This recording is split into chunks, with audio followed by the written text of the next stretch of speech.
Buckle up, everyone, and welcome to Carpool Rugby League, show where two Rugby League tragics talk everything Rugby League on their way to or from work. I'm Graham. I'm Shane. Welcome aboard and on with the show. Okay, so Shane, coming off the back of Magic Round. It's a kind of magic. Yeah. Well, there were lots of... magical was some of the crowd figures. Yeah, so we're going to talk a bit about Magic Round. Jeez. At one point of the weekend, I actually turned to someone. I think it was the start of the Canberra and Roosters game yesterday. Yeah. And it was just as the game was starting and people were filing in, and where I was for the Mother's Day function, the running joke was it is definitely Magic Round. One of the tricks was they made the crowd disappear for the start of that game. I've got to be honest though, that was game of the round. That was a good game. Canberra got... I would have travelled to that. That was had the potential to be a great game. And I know, look, already we've given you a little bit of a taste there. You could probably tell by the tone there that we're going to talk a fair bit about Magic Round. We're going to talk about the crowd figures and what we actually interpret them to be and what it means, because we have some pretty strong opinions. Graham's got his conspiracy theory. I've got some very strong opinions on how it's good, people. The NRL and depending on what media outlet you are and where your interests lie, how you're going to use those numbers to prove your point. And it goes back to that old saying that you can make the statistics say what you want them to if you try hard enough. From my perspective, I think it's a great thing. I think it's a really great idea. What I think the NRL haven't done is they haven't said, let's have a look at this. Let's think about how we can tweak it. I've got my ideas on how I can tweak it. Yep. Do I think Magic Round should stay? Yes, I do. What if we talk about some of the positives? Yep, okay. Look, positives of having a Magic Round. I think the positives of having a Magic Round is it's in the one spot. Yep. You're not bringing football to a new place, which that's a pro and a con. That it's already an established footballing region. Yeah, people are going to travel. Yeah, it has a carnival-like atmosphere, and that's a really. It'd be interesting to see if we know anyone who actually went. That they were talking a lot about the carnival-like atmosphere. I actually spoke to someone that went on the Saturday. Yeah, they went Friday, Saturday.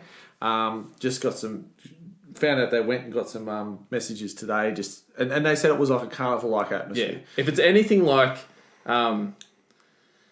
the Nines in Auckland when they hosted the Nines, that was a carnival atmosphere. That was a big party. Yeah, that was great. If it's like that, that's great. That's awesome. Final, bringing like-minded people together. We'll kick off first. Do they have the format right? I have a few concerns in regards to. There's lots of things. The placement of the weekend. One thing I didn't really think about until it was Mother's Day yesterday was the fact that this weekend and the NRL have marketed it as travel away, take the family away, do this, come up to Brisbane for this carnival atmosphere. That's fine if mum loves rugby league. I know a lot of families where dad and the kids love rugby league. Yeah. And, they might go to a game, that's one thing. Yeah, everyone's not nuts like our mum. That's right, so that's right, but I could imagine my wife will come to the footy with me, and she obviously knew that it was part and parcel of being a tragic rugby league fan. But if I said to her, look, not that we have children, but if we had kids, or I can see a lot of families out there. It's going to cost a lot of money because a lot of fans from Sydney going up to follow their clubs. 100%.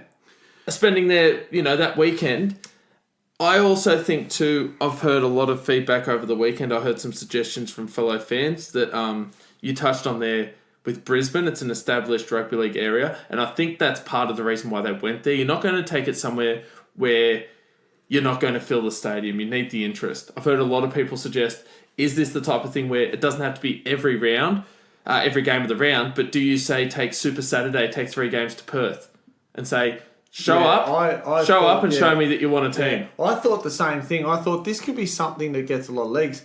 The biggest problem is we're taking so many games away from fans at the moment. And members. And that's who are already losing games because their clubs are going to regional grounds, which is fine. But as we said in the Thursday podcast, I was at a wedding up north, and we had quite a few people from Brisbane coming down who were ordinarily going to go to the game.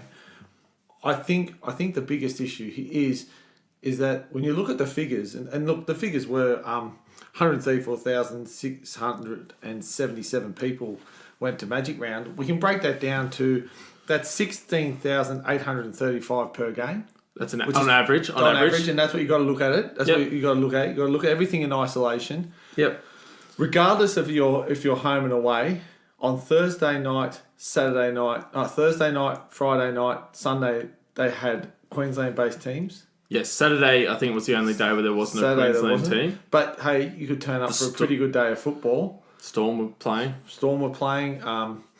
And the thing is, when I look at it, I think if I look at those numbers and I crunch them and I look at the ground, I've instantly realised Sydney siders didn't travel. Now, I know what everyone out there in Australia is saying, Sydney siders never travel. It's okay. Yep, to say that, that's fine. That's a fair point. The biggest thing is that the NRL didn't make this really affordable either, right? If I was a member... What's the incentive? I'm paying for my membership. It's already costing you a lot of money for your home game. Yep, and you know how much I bang on about this. Yep. You've taken my team away. Yes.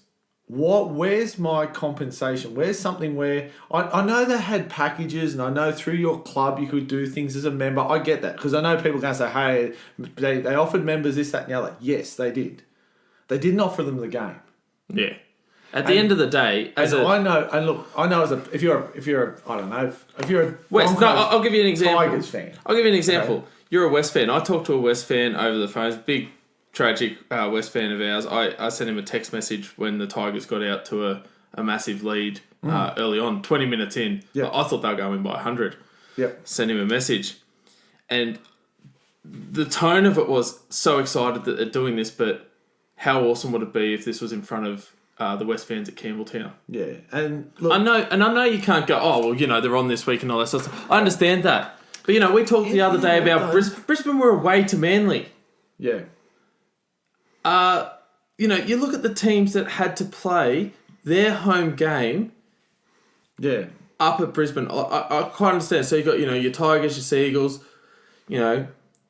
Bulldogs, Warriors, Storm, Roosters, Rabbitohs. Yeah. Okay? Yeah. Now, they're sacrificing a home game for Magic Round. They would have been compensated of course, by the NRL, and there's an incentive. And that's why they put their hand up. And the idea of this was to also build and boost tourism. So you've got a lot of moving parts here. You've got the metrics that the Queensland government want to see from people coming in spending the money. All the advertising on the pitch was for Visit and Tourism Queensland, which is great.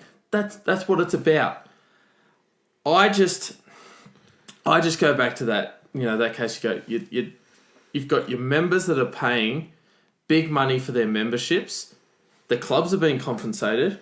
Just hope that some fans are feeling that in their membership, because a lot of these clubs have already taken home games elsewhere. I'll use Manly as an example.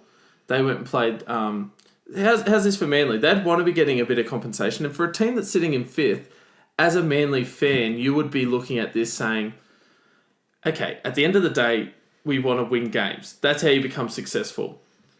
Are we being successful by taking our home game against the Warriors to Christchurch? Are we going to be as successful as possible by playing our home game against Brisbane at Suncorp? Yeah.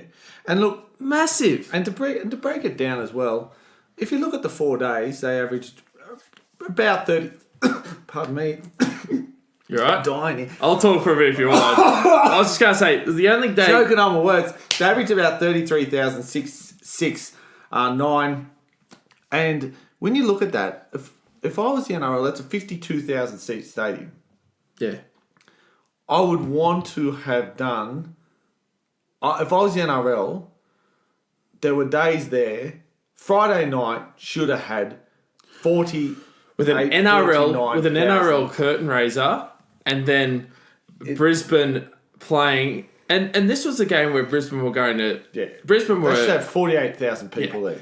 The thing that really got me was I was watching the West and Penrith game. Now I understand not everyone's going to get there for kickoff, but I was watching the first half when the Tigers were. It was were running fairly away. sparse. There was no one there. There was not a... Now, Yeah, to call the attendance at 35,000 is a bit of a joke. and then with about... Look, they were all starting to file in. But they were all purpose? They were all filing in late to get ready for the Brisbane game. Yeah. And if you go to the NRL website and you have a look at the wrap-up for the Tigers and Panthers, it says there were 35,000 people there. Yeah. From the 70th minute to the 80th minute, yeah. The first... That is... These numbers are being... inflated, Yeah. and when I say I'm not going to doubt that there weren't 35,000 people there at full-time Independence game. That's right. That's fine.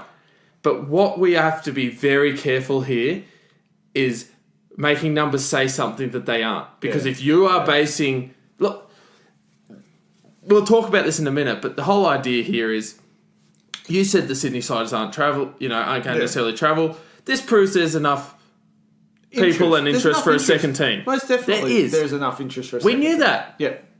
We didn't have to take a home game off half the teams in the NRL to find that out. Yeah. What we know that already. Yeah. Where the issue isn't can we fill a stadium for Magic Round? The issue is let's make sure we don't give them the South Queensland Crushers. Yeah. That's the main issue here. Now, I think there's a bigger issue in all of this in regards to the crowds and the numbers. Now, let's go through some of the numbers. Go through the numbers so we fully understand them before I... Magic Round averaged out 6,835. 16,835. Sorry. Yeah, so 16... If just you look under at round 8 averaged 12,080. So it's already beaten, and it should. You got to remember, this is a marquee event. It's a carnival. Marquee event with marquee money, marquee advertising, marquee stuff thrown at it. So let's go to Anzac Day, which I think Anzac Round is a marquee event. I think it is too. It averaged 18,668 people, and so I can give you two other rounds, but keep in mind too, not gonna say anything too disparaging about the Dogs fans. That average of 18,500 includes a home game for the Dogs with 6,500. Yep. Obviously you'll say, oh, we've got the games where there's 38,000, 27,000. They're the marquee matchups. They're the marquee games. What those numbers are saying is, regardless of having, instead of say a carnival, a big hullabaloo in Brisbane and everyone from Australia coming together, big matches get people through the door. To also give you another big example, matches that mean something rather than location. Okay, if they want to generate energy around this, let's go to round 1, because nothing generates energy like round 1. Every game got over 16,000, well over in some stages, 16,000 people, except for Tigers Seagulls at Leichhardt. Now that's something I think I said at the time, Tigers fans needed to have a big hard look at themselves at round 1. They got less. Now I know there's a lot around Seagulls fans, they don't travel and blah blah blah, but that was all you're after is 13,000. They couldn't get them. It's not the hardest, No, trip across China. It's not really. I mean, in distance wise, it's not. You got people coming from Sydney's west to watch games. So at Leichhardt there was 13. Oh, I tell a lie. Actually, 16,000. It was 13,159 at Leichhardt, and that's pretty full at Leichhardt too. To be fair. Yeah, and that's the thing. The suburban grounds, and this is where you also start another argument about the use of the suburban grounds. Penrith Eels got 12,000 at Penrith. That's almost 12,500 at Penrith. That's a bigger issue than any other crowd figure we've talked about. That's also coming off the fact that one of them were wooden spooners. Yes. There was nothing. But what I'm also saying here, don't want to say anything against Penrith fans. If you can't get the stadium holds 20,000 there for Penrith, right? Yeah. If Penrith can't get 20,000 people, 14,000 new coach. Yeah. I mean, they're not coming off the run now. They come out of top 4. They shouldn't need away fans. You shouldn't need to rely on away fans at those suburban grounds. There was 14,931 on a Friday night match against South. Yeah, that's what I mean. They were horrible. They were looking. Yeah. They were horrible at that stage. And that was 2 rounds ago. So you can't tell me that was full of South fans. No. The other one, which I found was an absolute. And look, I've got my views on the Titans. I really think that they've got to start looking at whether they need to be rebranded or not. The Titans got at their first home game of the year against the Raiders 9,843 people. Well, the funny thing average still well and truly above. The interesting thing about Magic Round is the only game where you can have a look at a really accurate crowd figure isn't far off our average that we worked out, and that's the Titans versus the Sharks. Now, this is also a Queensland team too. Not only a Queensland team, because people are going, the Cowboys and all that stuff. I mean, mate, we said it the other day, Brisbane's closer to Sydney than it is to Townsville. If you're making a but weekend the Gold Coast, if you're making a weekend of it, the Gold Coast is down the road. There. Yeah, you go there. Thursday night. Now, I'm not expecting people listening to us on the Gold Coast going to go, Graham, you're mad. How am I going to finish work at 5 o'clock on a Thursday and get to the? Right. It's easy to watch on telly. Graveyard shift of the. But what we're saying is that if you're going to create this carnival-like atmosphere and you're going to promote the game and people go from it's a weekend away. Weekend away. I live on the Gold Coast. I go up to Brisbane for the weekend. What was it? About 17, you're not leaving 000. Thursday. Yeah. There was 17,000 on Thursday night. For a Titans home game, that's very, very good. Yes. I think for a Magic Round Carnival, would you see an average crowd of 16,000 and a crowd of 17,000? If you're going to average, if you're going to get 17,000, you could play at any ground. Yeah. There's not a ground in the NRL that doesn't hold 17,000. That's true. You could. I'm going to come to it in a minute, but another suggestion I've had thrown around was, was Brisbane the right city for this? Could this round have been a way to introduce fans of all clubs to new stadiums? I know it only holds 30,000, but is this a way to say to fans, okay, some people's clubs may fluke a game against Parramatta at Bankwest Stadium. A lot of people won't. If you want to get people buzzing about Bankwest Stadium, you give all the fans of all the clubs in Sydney an opportunity to see their clubs play. Doesn't have to be a full Magic Round. Super Saturday at Bankwest, and you've got the Roosters fans, you've got West fans, South fans, Canterbury fans going, here's the new stadium, get behind it, get excited about it. It'll be full. Is it one of those things where Magic Round could be done to show off these new facilities? Does the next Magic Round happen at the Sydney Football Stadium when it's built? Do you know what? And as a proud New South Welshman, it might pain me to say this. Someone said, could it have been at could you have a Magic Round at ANZ? My answer is this. Not passionate enough? I don't think you would have got far off the figures. I actually think they're probably slightly lower. You need a game, but you need a block. The thing with this, and this is why I'm taking my hat off to them, and I'll get to the bit where I'm taking my hat off. There wasn't a blockbuster game. No, if you do it if you had Sundays probably 2:00, that was the game of the round. And to be honest with you, going into the season when the draw was set, no one looked at the Raiders and Roosters and said, "Oh, here we go, top 4 clash. Let's get going." The other thing is, and if it was a part of me says this: if you had St George versus the Roosters like that Anzac Day clash. Opening it up, that's a different story. If you had South versus Roosters, it's a different story. If you have what you're trying to do, I think, is you're trying to give what's the purpose of this? And I've done a lot of research. I don't know if it was ever clear. I've done a lot of thinking and a lot of research and a lot of reading into what the purpose is. And I think what the purpose is they wanted to get Brisbane. They wanted to sell the rivalries to people of Brisbane. They want to say, look. You don't understand the Sydney teams because you're one club, right? How about we invent... Now, if you do that, make the matchups Why is South playing the Cowboys? Why aren't they playing the... Why isn't it South versus East? Why aren't we having... Eels versus Penrith. Eels versus Penrith. Or even... Warriors Storm. St George versus... Even, St George Sharks. Get Canterbury, something. Some of those key rivalries where you go, right, this is what...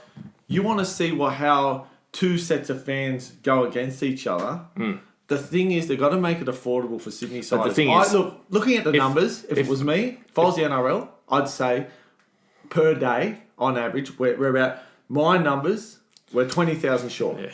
But could you imagine, given that scenario, okay, we'll take what people might say is the biggest rivalry in rugby league.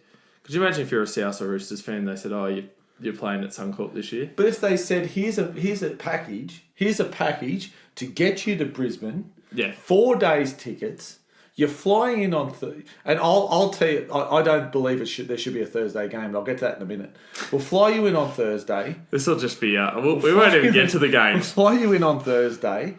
You leave, it's up to you. Sunday night, Monday morning. If we made it affordable, that's fine. Another point I just make, if you look at the numbers, I really think if you wanted people there, if you're on average 20,000 short, I think you could have got that 20,000 by binning the Thursday game. What you do is you make it affordable and you say, right, on Thursday there's no football. We have Friday, two games, Saturday, 3 games, Sunday, 3 games. Yeah. You start a game at midday. The problem with the Thursday game is... I mean, you can do 2-4-6 or midday 2-4, give people time to get home. And look, okay, it was the Titans versus Sharks. People want to see some football. If I'm in Brisbane, I might as well go rather than watching it on TV. I get that. And 17,000 is not a bad thing. Okay, for those two teams playing each other, that's good. Say it was the Dogs Knights. You aren't getting 17,000. People go, but no. This was done purely to make sure the closest team that wasn't Brisbane was there. Yeah. Magic Round was thought of before the draw was. The main event for that night was always going to be the Storm. Yep. And they were banking on the fact that it's no coincidence. They were hoping that people would get there and watch Cameron Smith, and it's understandable. The Queenslanders in the sides, and that's something that people might break down and have a look and say which sides had Queenslanders. And I think it's got to be looked at, but I think the NRL need to make it clear, because to people that don't follow rugby league closely, I spent all weekend answering the question why. I'd say, they've got Magic Round this week. Because I'd say, where's the footy today? Where are they playing? I said, they're all at Suncorp. They go, why? Yeah.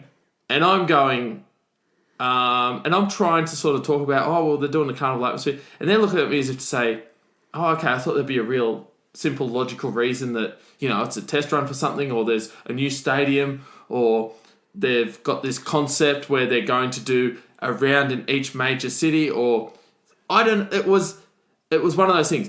When people actually asked me why, and I said, you want to hear my honest opinion? I actually felt that this was going to be, I still feel this is how it's going to be used. I don't think that average crowd figure that we have given you of 16,835 is going to be advertised too much. I think what they're going to do is focus, as you would. It's a brand. That's what we've got to look at here. Rugby League is an entertainment brand, and it needs to be marketed as such.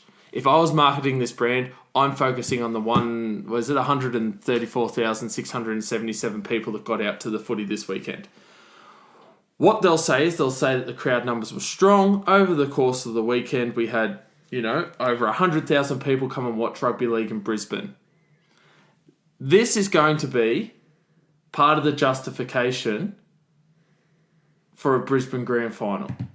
What this is going to do is They better have a Queensland team. It may not. But that's the thing. If they don't have a Queensland team, and look, what I'm going to say, okay. Say this year, South Roosters. If it was in Brisbane. If it was in Brisbane. So I'm trying not to swear here, but it'd be an absolute S fight. If it would be, okay, could you imagine those two clubs having the thing is, okay, they average about 30-odd thousand. Who? Even on like this weekend across the 4 games, if you chucked it up into 4 days. Oh, the 4 days, yes, yeah. Right? So you're getting 30-something thousand to the door. You're telling me that they'd still come to that, plus they'd entice 18,000 people from Sydney to come up as well. I think the problem here is there's too many variables. There's too many variables if you have a non-Queensland grand final. Yeah. You would need... you tell me the Queensland team is going to make it this year if you wanted it. You're not going to... No Queensland team's going to be within 2 weeks of the grand final. No, Brisbane would have to have a really good second half of the year. Okay, that's hypotheticals. Say in 3 years' time... it'll be in 2 years. It's a numbers game. What's the odds of there not being a Sydney side in the grand final? It's a Sydney-based competition. The other argument I used over the weekend too in regards to Brisbane, they're a one-city team.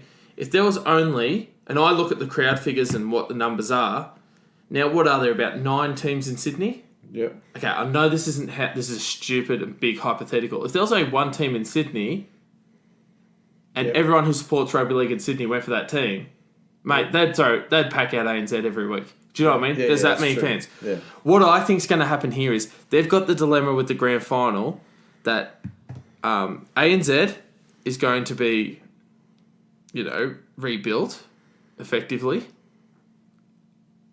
Sydney Football Stadium's already been demolished. They've penciled in for 2 years there that the grand final's going to be the SCG.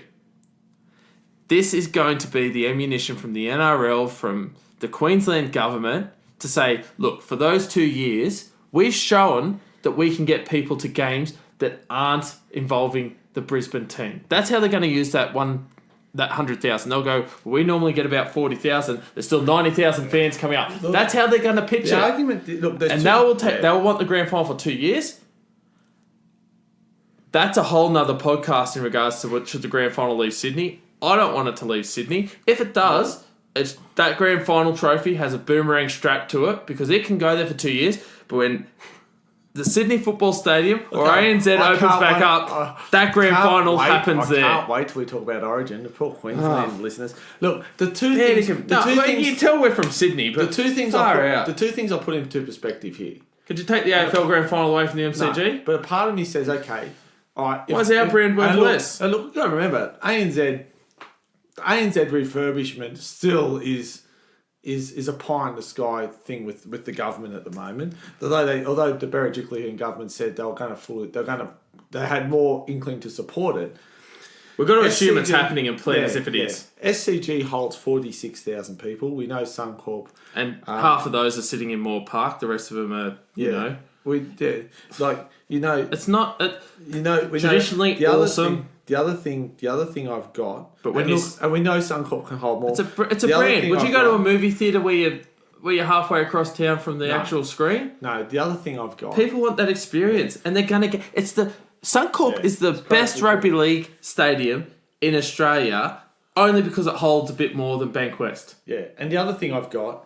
Let's just say we move the Queensland grand final. Built. Let's just say we moved to Queensland. The grand final. The grand final. Just say we moved the North Queensland Brisbane grand final to North Queensland. To Suncorp. So back in 2015, there was the great grand final between the Cowboys and Brisbane. Yeah, at Sydney. That was at the ANZ. Yep. 82,758 people watched that grand final. Yep. You can't move it to Suncorp. No. Every year. You're going to shut out 30,000 people? Every year you're shutting out 30,000 people. Yeah. And that's the Queensland you do the same grand for me. I don't have the figures in front of me. 2006 grand final was Melbourne and Brisbane. That was at ANZ. Was it 2006? You might have to get on the Google machine now. I don't know. Someone will tell me. Their Tigers were 05. I'm pretty sure 06. Yep. All right. So that's another one there where previously shown that Sydney, regardless of who's in it, because people were laughing at the time, going, "Oh, who's going to go watch that game?" In tongue in cheek. But if you had your tickets, 2006 grand final. Yeah, that's right. Sean Berrigan got the Clive Church. Oh, geez, that's a blast from the past. Yeah, 79,609.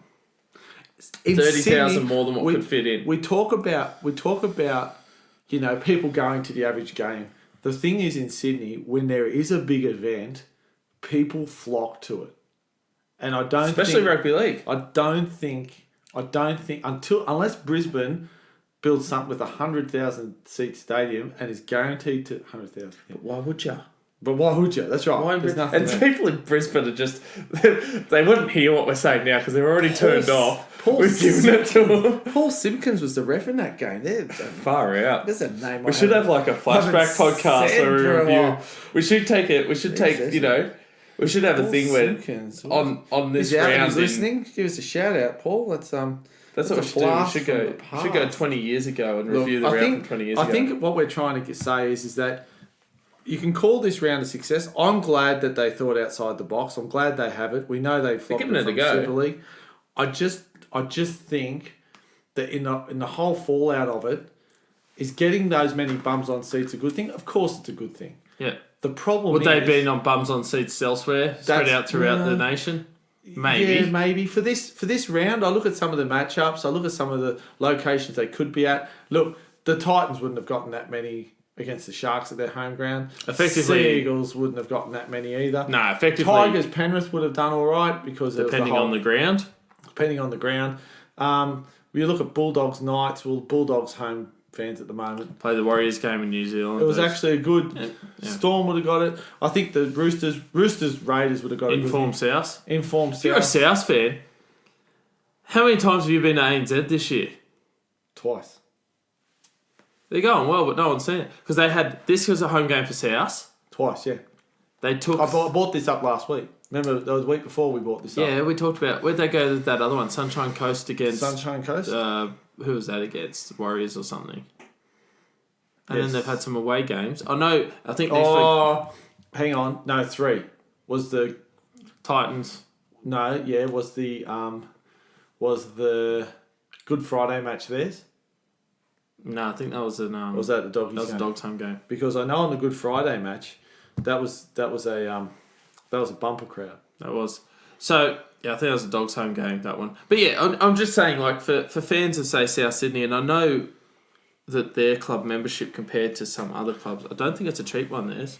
I don't know. But at the end of the day, I think when the NRL, I just want the NRL to sit back and go, right, where's the successes? The successes it was a great round of footy. It got bums on seats. Where's the failures? And I think some of the failures is it's clearly evident they didn't get people from Sydney to go up there. And I'm telling you, as someone who looked into it, it was an expensive bloody weekend. Compared to, say... expensive. 2 days at the Nines, flights, accommodation, that's true. events, all that sort of stuff for the Nines in New Zealand. In another country. $1,000. And people go to me, oh, well, where have you been? I'm telling you now, between NRL and cricket, I've been to most stadiums in this country. That's what I do. I go around and tick off the ones I've done. I know with you, we've been to Gold Coast, we've been to Melbourne. When you go away, you invest a lot. What you've offered fans is come to Suncorp. See what it's like. Come to this ground because it's awesome. It's a great place to watch football. Come here for 4 days. Watch 4 days worth of footy. You're going to have your bum on a chair anyway. You might as well be here and soak up the atmosphere. I just thought when you broke it down and looked at the pricing, whether it's clubs, whether it's NRL, I don't know. The buck stops with the NRL in my opinion. I think they didn't do enough for those people to say, yeah, I'm going. But I doubt if anyone from Melbourne went. Why would you? I'm just saying that there's a team there. I I would be saying if I was the NRL, I'd be saying, right, what's their average home ground? I want a quarter of those to come up to Brisbane. What have I got to do? Sydney. I want 20,000 people from Sydney to come up. Do you think part of the is it this is where, you know, they're probably not going to make everyone privy to this, and we're speculating. I hope that the NRL sat down and they had a clear aim and goal for this. They go, we want to test these metrics for this outcome. Not this would be a bit of fun. Because if their whole planning is this will be a bit of fun, then they got their... Graham, the problem is they're getting left behind. V8s, as far as an event, are leaving them for dead. Yep. You look at okay, here's something for you. This... the footy should sell itself. I understand that. Yep. Okay? But we won't call them V8s now because they're just supercars. Oh, supercars, yeah. Get correct now. Ooh, yeah, love those 6 cylinders driving around.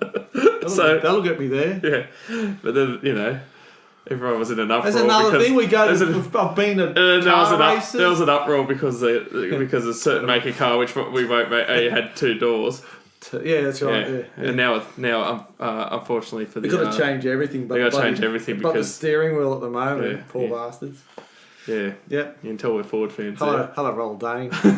But what I'm saying is, say you take a big event... Ronald Dane. Ronald Dane, yeah. That's his brother. That's his brother, Ronald. Yeah. Isn't he the guy that isn't he the clown that runs Macca's? That's right. Yeah. No, but...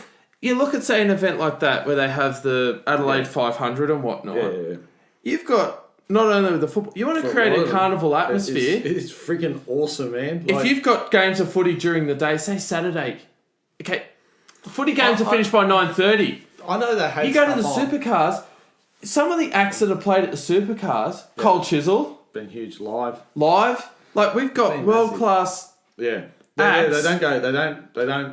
They don't do anything by halves, that mob at the moment. And I know the NRL's getting better with the grand final entertainment. And I know people are going to go, oh, you're having a whinge at Magic Round because, the entertainment was the footy. It's a brand. It sells itself. Yes, I understand that. Then? But if I'm on Mother's Day trying to entice a mother to come along... We're trying to entice anyone. Go to the footy. Oh, what's after the footy? I don't know. Who's someone she might be interested in? Ronan Keating singing. Oh, that might be nice. Because they do have enough things around there where you don't have to have it. I've got to be honest. No, they're in the city. My principal problem was the ground. I honestly thought by the South Sydney game, who knows what... It held up. To be fair, it held up. It was quite good. Up. So you can't have anything on the ground. I get that. But you can't tell me it's a precinct. Going somewhere in the precinct where... And I know they had this stuff. Well, they're Fletch and Hindy in a bubble. Yeah. Yeah, but... Good devil. But... That's shut up now. But they did have some stuff. They did have some stuff. The biggest that's problem the rant alarm. That's a rant alarm. Stop talking now. But the problem 35 minutes in, haven't talked any footy. That's his blood pressure getting... Take your pills. Graham, take your pills. The problem is that if you're going to create this, you need it to be massive. Like, people say to me, think of an event. Okay, NFL draft. How many people go to the draft and there's not a bloody game of football? Yeah. All you're finding out is who's playing for your team next year. Oh, yeah, and we haven't talked to people about our possible conference draft. We're going to do the conference system. Yeah. You'll get another... that's all right.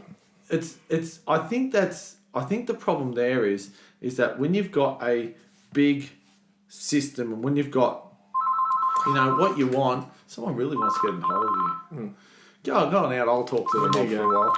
But while Graham takes his phone call. Important call. It might be the NRL. I think what we've got to look at is honestly, the NRL need to say, okay, was this a success? I think it was some form of a success. The problem is that don't sugarcoat the fact that you could have gotten another 20,000 people up there to watch the football. They're probably going to come from Sydney. If you look at the top, if you look at the South Roosters, well then there's fans there that would have been more than happy to go along. Raiders are doing well. Up until the game the other night, the Eels were going well. If you sold it to enough people and made it cheap enough for them to get there, I just think that's what could have happened. And when you look in the grand scheme of things that this is here to stay, my advice to the NRL as a fan is make it more affordable for me to go, and I'll be there. I'll be there to support my team. I'll support the NRL. I'll be there to do what we need to do. The minute you make it unfeasible, because you've got to remember next year, everyone in Brisbane's done this. And if they thought, next year should we go to Magic Round? I've been there, done that. Or I'm only going to the Broncos round. That's going to spell trouble for the NRL. So I think what they just need to do is they just need to look at this holistically, be happy with the successes, but also acknowledge that there were some things that could be fixed up. But anyway, now Graham's back. We'll get on with the games. Did you fix Magic Round yet? No. Okay. But I think that was just... Is it broken? Yeah, that's the thing. I think that it needs some tweaking. I think if you're going to involve... I definitely think there's probably... I can't even remember now. 20,000... I lost my notes. We went off topic a bit. I think there's probably 20,000 people who didn't go. And imagine if you got 20,000 more people there. Look, for Queensland tourism, for the city of Brisbane, it's a great thing. Yeah. And I know a lot of the broadcasters were absolutely hailing this as a great success. Yeah. I think what you need to do is now everyone's calmed down. Was it really? I think it was a success. I just don't think it had the successes that they were looking for. It is. We have talked about it for almost 40 minutes, and I don't know how, because it is totally impossible. As I said, I'll leave it at this. This will be the end of me, because I could rant for this for a while. I'm not dumping massively on it, even though it sounds like I am. I like the concept. When I first heard it, I thought, this is cool. I really like this idea. I'd love to go. That was my initial thought. It's very difficult to measure success when we don't have a success criteria. How do we know what we were aiming to do? Yeah. Were we aiming to justify a grand final in Brisbane? Were we aiming to justify another team? Were we aiming to justify and see if we could have one of these in each city each year, coupled with the supercars like concert event. Was this a test to see if fans will travel and to say, well, hang on, if they'll travel for Magic Round, let's see how we can get the Manly fans or the South fans or the Para fans to travel just for their away game to Brisbane or to Melbourne. I don't know. Give me a goal. What was the aim? I'll tell you what must have been... Then I can tell you if it's a success. I'll tell you what must have been cheap were flags. Oh, yeah. You saw a lot, and I love the flag. I love the waving of it. Bring back the flag, Yeah, I say. it was windy down here on the weekend, $5. so that would have been good. Like you see. Strap one to the seat. You saw the flags. Flaving European around. football's good on that. Same, yeah, if you have a look at and all they do is it had like South. I saw it last night. It's a stick with a bit of paper on it. It doesn't have to be much. They showed South Sydney scoring a try, and I think it was Sam Burgess's first try, and it showed the crowd behind the sticks, and just saw all these flags. And I thought, you forget how good. I love that. I love going to footy, and if you're up high, you look across, you see all the flags waving. Bit old school like that. It's good. It's good. And teach your kids how to wave a flag. Yeah, and if they're practicing and they whack someone in the head, they know part and parcel. They know they've done it right. Yeah, it's part and parcel. So if you get hit in the head with a stick from a young kid trying to wave a flag, sneaky hit on the opposition fan. I reckon that's fair game because anyway, they're the people in the future. And that's the thing too. Those young flag wavers, they're the people who in 10, 15 years' time are affording to go to Magic Round. All right, let's talk some footy. There was 8 games on the weekend. Oh yeah. Apart from that, the whole point of Magic Round was actually some footy. Very quickly though, I might go over some of the injury news. Yep. So Melbourne, we'll hit Melbourne first because they actually had a couple of injuries coming out of a huge win. That was far out. Yeah, that was a fair dinkum cricket score, that one. It was a huge 10 minutes. Para were 10 for 64 at stumps. Huge. It was a legit cricket score. It was a huge 10 minutes. Massive. And then where did I do that? 10 in the bin. Yes. 10 in the bin. 22 points. 20 points in 10 minutes. That's huge. And for the Melbourne side of things, Melbourne's actually going to be without Jerome Hughes this Thursday against the Tigers because of that knock that saw Sivo sent to the bin. We might talk about that one a little bit later, and whether the bin. Some people have been saying send off. The appropriate use of those consequences. That'll be debated. It's hard. You've got to the referee has a split second. I really don't think the bunker should be telling the referees whether the bin should be used. That's down to the guy on the ground taking everything in context. The bunker doesn't have context. The bunker has his truckload of replays. And that's why you got the bloke in the middle two of the refs, field. And I think if two refs... And he knows how it's going to help manage. Should he have been sent in the bin? Look, that's a debate for another day because we don't really have a rule that says he can be sent to the bin for that. We have a rule which says for foul play. It was high contact. It was high contact and he was falling. The thing that we're starting to see a lot now, where I think they've got to be careful, and we've mentioned it previously on the podcast, is where the referees are starting to suspect and say, well, he's not coming back.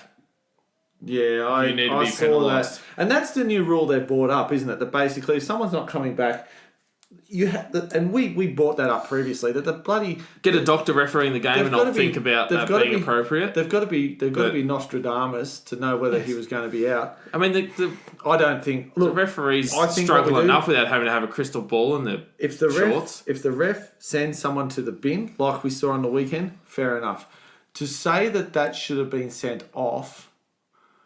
Well, no, he shouldn't have been sent off. Melbourne was still going to win. Anyway, if he comes with a flying elbow, yes. A falling player swinging arm. Yeah, it's bin at the bin. Shoulder. That's what the bin's shoulder's for now. a bit of a. That's what the bin's. I don't like the shot. That's what the bin's for now. So the other injury I was going to talk about out of this shoulder too was Curtis Scott. Melbourne's confirmed that he's going to miss up to 3 months. He's got a busted foot. So he's had a bit of a rough trot lately. So just recalled too. Yeah. I like him. I rate him. With Hughes out, we also mentioned Hughes is out. Pappenhausen's going to go to fullback. That'll be interesting. That's how we're expecting them to be named tomorrow, so we'll keep an eye on that. They love someone energetic and exciting in that fullback role. The only person they've got is Pappenhausen. Yeah, it's a production line, isn't it? They've always just got very good processes. Yeah. For the Roosters, they'll be keeping an eye on Boyd Cordner and Daniel Tupu. They're under injury clouds. The other one out of that game with the Roosters and Raiders who's under an injury cloud is Jordan Rapana. They'll be hoping he's back on track to play. I think they play South this week. So, I mean, Cordner had that failed HIA. They've got to turn around to Friday. That's a bit of a short turnaround. They play the Broncos. They talked to Trent Robinson, and he was pretty confident with Tupu. He had that neck injury. I thought he was in trouble for a while there when he went down. And look, you love hearing that people. Look, the fact that they're talking about him possibly coming back next week, that's a great bit of news because when he went off, and it's always ugly. Like you feel for everyone. You feel for his teammates. You feel for his. I don't know if he's married or girlfriend. He's got parents for sure. Yeah, you feel for everyone associated. That's scary when you see that go down. When you see all that. Yeah. The good thing was he was in the sheds for quite a while. It's not as if he was straight to hospital. Yeah. And I think, that's where some of the good news comes from. Says a lot too. Let's hope he's okay. From what we know, from an outsider looking in and the way it was perceived, it looks as though the processes at the Roosters... they look you take your hat off to everyone on the field associated. They're pretty good with that. These days. Yeah, it's good. Look, Rapana was a different kettle of fish. He was sort of clutching his outside of his knee. I don't know structurally if you clutch at the outside of the knee. Look, the guy has the healing powers of Superman. Yeah, you think he's going to be out for 5 and he's back in two. Yeah, 5 months and back in 2. Yeah. 2 weeks, that is. The thing is, I think... He definitely tweaked something or twigged something. One of the things they were talking about was I was listening to the radio and they talk about a knee injury where basically it's 4 weeks. It doesn't heal. It's just the swelling goes down and then it's manageable. It's I don't management. know what they call that. It's injury management. MCL? I don't know. You're the exercise physiologist. MCL's on the inside of your knee. Yeah, so the way he looks like he was... So... on the other side, you got your lateral collateral. Yeah, so maybe they were saying, look, it doesn't heal, but it's manageable. So not as bad as obviously your ACL. Yep. Yeah. Speaking of ACLs, Jack Bird. Say what you want about Jack Bird. I've met Jack Bird before. Not outside of football. He didn't know me. I met him sort of through. We were talking and met him. To a third party, he is. You feel for the guy. You're out for a year. You come back to rugby league. He was just finding form. Like he was just starting. I actually thought he was starting to find a bit of form, and that's just like that's. He had a good game. Then went back down. He showed those glimpses. What I remember too, say what you want about Jack Bird, he's a great player. Oh, he's a good player. Look, and I'm not saying he's not he's not a great bloke. He's very good to talk to. Yeah. That's what my point is. That you sort of, it's one thing to feel for a rugby league player. Some people will be getting on us for saying that he's had some good games. People have been putting a lot of. This guy came back after 12 months off form. It's hard. He's had 8 games in 2 years. He's played 8 games. He's gone again. And he's gone again. It's going to affect Brisbane. Yeah. The other injuries coming out of the round, without spending too much time, we want to get a bit to the games and some of the stuff that was happening on the field. Manly's run of bad injuries just continues. Fair dinkum. They're doing very well where they are on the ladder. They're 5th at the moment? Thereabouts. They ran out troops the other night. Simply that. They were talking at first about a busted leg. A lot of the talk now is about an ACL. Either way, it's a long time on the sidelines. He had the he was sucking on the whistle there, the pain whistle. Api Coruscant's calf injury. The good news, I suppose, for Newcastle fans, Watson and Edric Lee, they're both good chances to play against the Dragons. That game's going to be in Mudgee. They've just got some tissue down there. So pretty much sort of the bottom of their foot there with the plantar fasciitis. So that's just a bit of inflammation of that the tissue at the bottom of the foot there. Other interesting note out of the weekend was Tom Burgess. There's been reports that he was wearing a moon boot when he was on his way back to Sydney last night. Not uncommon though for the players to wear moon boots as precautions and then play just to get a bit of load off it. From what I understand, is he actually everything was fine till he cooled down, and then when he cooled down, he felt uncomfortable, stiff and blow up. Yeah. So that while it was all hot and everything, it was a total surprise. Yeah. That felt something sort of slightly twinged during the game, but a bit of a surprise that and why wouldn't you throw him in a moon boot? Yep. So the only charge really judiciary-wise that we're looking at players missing games will be Sivo. It takes the early guilty plea. It's a match, which I'd imagine he would be. Now, I said it wasn't a send-off offence. Is it worth more than a match?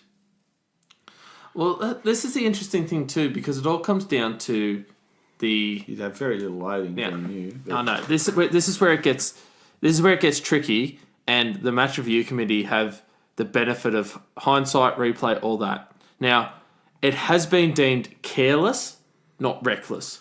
Yeah. Usually, send-offs and punishments like that, it's reckless. I think you're the fact off. he was falling helped him. Well, he can plead guilty and take a week. If he I know what I'd be doing. Well, if he challenges and loses, he gets 2. I can't see him get. You're not getting off. Take the week. Jeez. Rest and recover. Take the week. Buy a lottery ticket. Yeah. There are a few other charges, but it doesn't look like any other suspensions. Other players to be charged. You got Jared Rea-Hargraves, Junior Totola. No suspensions there. They might get fines. They'll get fines and that'll be sorted. So they'll be free to play this week for those people who follow South or the Roosters. That's good news that those players can be on the field. Now, let's hit the footy. We're going to talk about the Titans and Sharks. This was the Thursday game that we talked about earlier. As we said, there were 17,000 people got out for this one. Yep. I think really with this game, the main focus point for this is going to be the fact that if you don't have the ball, it's going to be hard to win a game. Possession was... It's funny. It felt like there wasn't... The completions were roughly the same, and 76 to the Titans, 79. It just felt like the Sharks controlled the ball. I've got to be honest with you. You control the ball, you hold the ball. Yeah, I've got to be honest with you, though. I never felt like the Sharks were going to win this until maybe 10 from the end. Yeah, I think... I thought that... Look, What we've got to remember too is, in regards to this this scoreline, if you didn't follow the game, the Sharks scored with a minute or 2 to go. Yep. Gallen got his try and then he kicked the goal, which was, a bit of a nice touch from him. So you take that back... 20 to 18. 20 to 18. That's right. And that was the score from about the 60th minute. It was just that... There or thereabouts. The last 20 minutes they were playing... With 10 to go...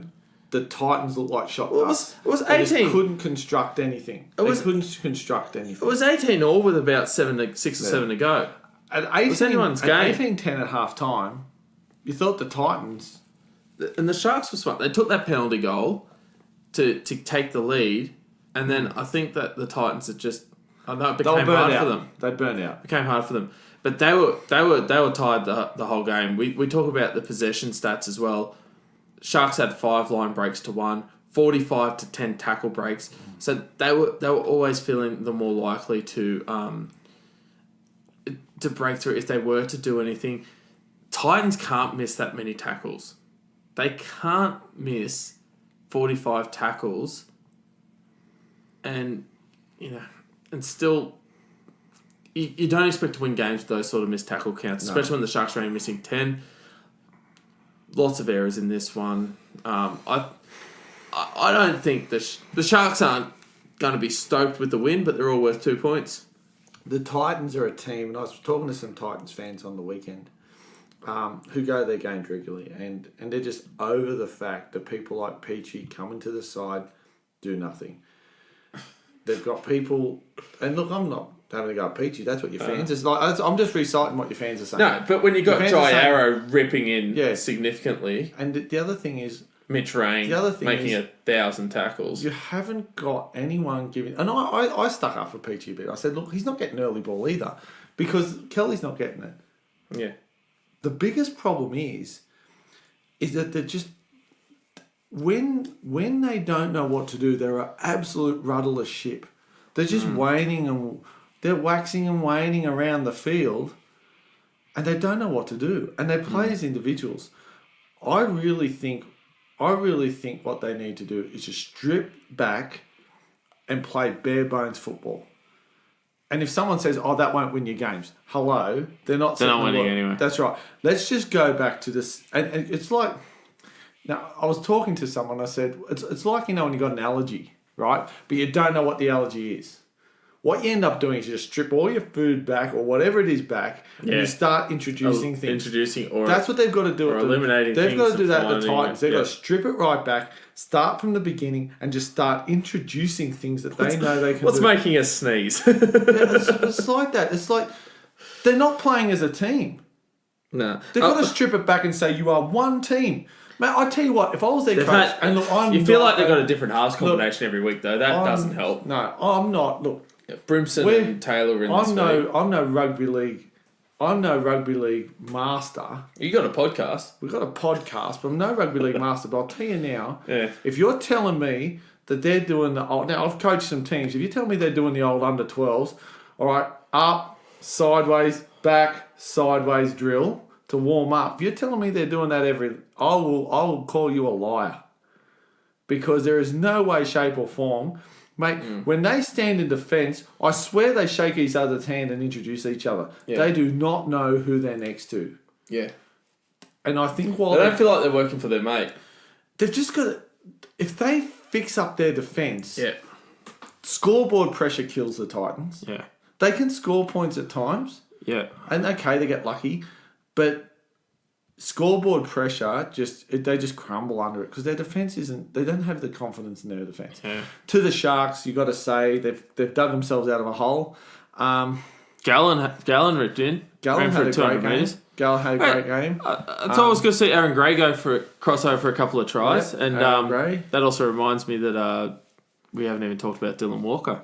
Yep. Yeah, and we'll get to that, I suppose. Because we'll talk about Manly. We've got another podcast next week. Oh, yeah, that's true. So, not next week, in a couple of days. In a couple of days. But yeah, for those who haven't heard, he'll no doubt be named. He'll be, yeah.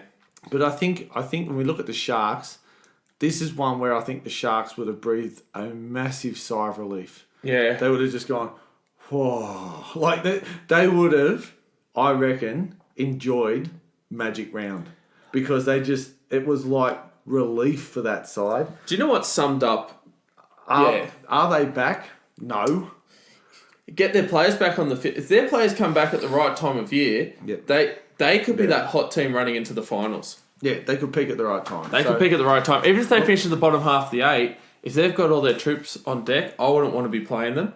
So that's good news for them. The Titans, the tone was set, I felt, for the Titans. The start of the match, the kickoff. You find me another club in the NRL that you'd expect, It's simple knock stuff. It on. They're not doing the simple stuff well. Did he overrun he overran it, the ball went forward, he dropped it. Anyway. Alright, so some positive stuff there for the Sharks. 26-18, I don't know if we mentioned that, but 26-18, we're not going in front of 17,000. Yeah. Which I've already talked about. I'll tell you what, this next game here, at the 17th minute mark of the 2. Yeah, we know how you like to rant for a Panthers-Tigers game. At the 17th minute mark, when Robert Jennings scored the Tigers' 5th try, and this is the Tigers versus the Panthers, I don't know if we made that clear at the start. I'm not even going to say the attendance because they'll just send me on another rant. Because, anyway. 17th minute mark in this one, I thought they were going to win. Literally, no, I was sitting there going... They should have won I was sitting there going, by 50. 50? Mate... I was starting to look at the stats. I was going to look at the stats and go, what's the biggest win in the history of rugby league? Because every time they got the ball, they scored. You know what the Tigers... Penrith were woeful in that first 20 minutes. You know what the Tigers did? The Tigers did what every team does when you're 20 odd after 20 minutes. You shut down. You just go, right, let's just play simple. The thing was with them, they just put Penrith to the sword so quickly. Yeah. And they had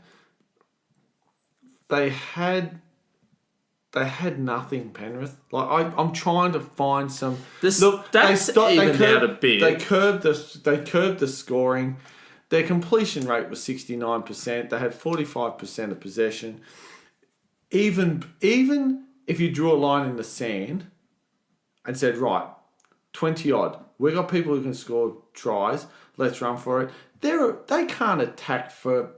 I won't say what I was going to say. They can't attack Peanuts. For peanuts. They are the poo and boots attacking side at the moment.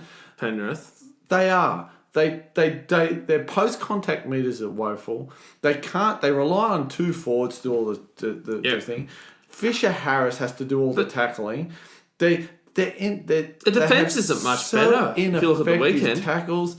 Missing tackles. They're missing tackles. You got to remember, people they had to make at least 8 penalties a game they give away. Yeah, you tell me where Penrith put a line through them. They're done. They are not going to be in the finals this year. No chance. No chance. But I'm writing them off. You are now second last. Yeah, I'm writing them off. Second last to the. It's for and against. For and against is the only thing keeping them off the bottom, Bulldogs, which is the Bulldogs. Bulldogs by about a couple of points. 1 point. 1 point. Now, you are for and against. If the Bulldogs could have managed a penalty goal, you'd be dead set last. Yes. And you're telling me... Or the Tigers. And they're lucky the Tigers didn't keep going. And you're telling me that Stone Cold Mother lost last. Penrith have... After all... I'll give you what Penrith, right? I'll give you Penrith, a snapshot for people. If you've just come from Mars and you have no idea about Penrith, I'll give you a snapshot. Last year, they were comfortably running in the top 4. They binned their coach. 5 weeks from the finals. 5 weeks from the finals, and they bugger it up. They then to keep their halfback, sign his dad. Yeah, bring Dad over. What's he done? Tell me what he's done. Okay, I'll tell you what's happened. You tell me look, the Titans form's telling me that losing Peachy isn't the catalyst for this massive downturn. No. You may make an argument, and I know you're going to talk about Harawira Naira. I think Harawira Naira... He's not, but he's not that important to this team. The coach is the big point. Yeah. The coach. The thing with the... They've buggered up. They put their eggs in the wrong basket. With the players they've lost, Harawira Naira did a lot of stuff that allowed the forward pack to... he would make 20 tackles, which meant Regan Campbell-Gillard didn't have to make them. He'd be the third tackle hit up, which means someone else could be the fourth tackle hit up. He was the guy giving the forwards a break. You think about it. Now, there are players in history that leave a club and you don't realise how important they were until they've left. Regan Campbell-Gillard had to make 52 tackles on the weekend. He should be running for how many metres, and instead, the poor bugger is having to make a truckload of tackles. We were 70 metres off 6 runs. 6 runs? Like, hang on, this guy's an Origin player, and he's doing 6 runs? He played 37 minutes. I went to an Indian wedding on the weekend. I had more runs than that.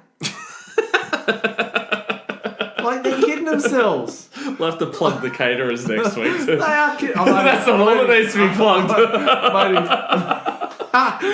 That's the thing. I know. You get more runs at Curry Fest. We're taking the mickey because if someone they would not believe you. They would not believe you. You didn't couldn't convince a Penrith fan. And you know what? I tell you what, all this blow up around Darius Boyd and everyone in the media now giving him the biggest rev up and telling him he's not worth it. I'll tell you now, there is not one person in that team that deserves a blue jersey. And if he straps that jersey on, Cleary, I'll throw all the stuff in the air. And Maloney, you are kidding yourselves. They are not winners.